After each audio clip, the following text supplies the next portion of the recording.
I'm not supposed to touch anyone. That's been the rule as long as I can remember.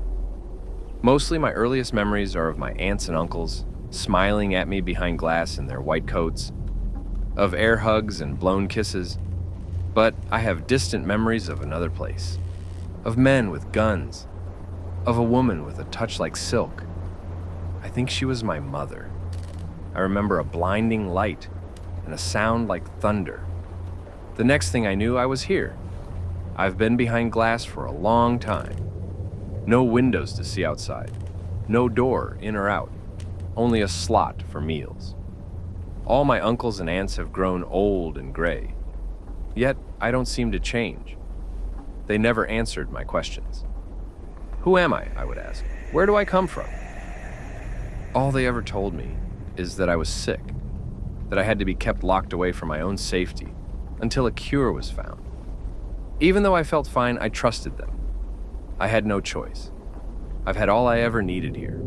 I've read hundreds of books, learned to paint and draw, watched hours and hours of Gilligan's Island. But what I always wanted more than anything was to touch someone, even for a second. I tried once. A few years ago, one of my aunts was pushing supper through the meal slot. I backed against the wall like always, but I couldn't help it. Without thinking, I ran forward and grabbed her hand.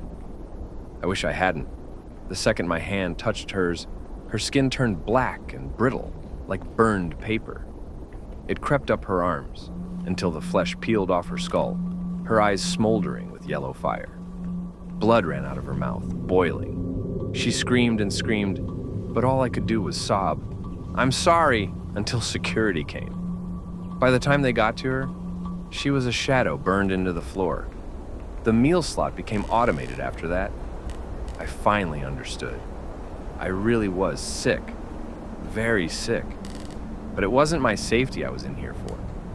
I thought I would be here forever, a freak in a cage.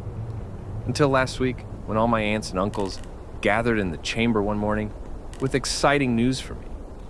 I was cured. They told me the country needed me, that some government men needed my help on a big mission, where I could touch as many people as I wanted. Men in rubber suits were going to take me away to see the outside for the first time in forever. Just a few more days. I was so happy, I couldn't help but cry. "And before you go, we have a gift," said one of my uncles, a smile beaming across his face. I waited, excited and confused at once. "Your name is Mochitsura Yamamoto. You were born in a town called Nagasaki in the year 1945.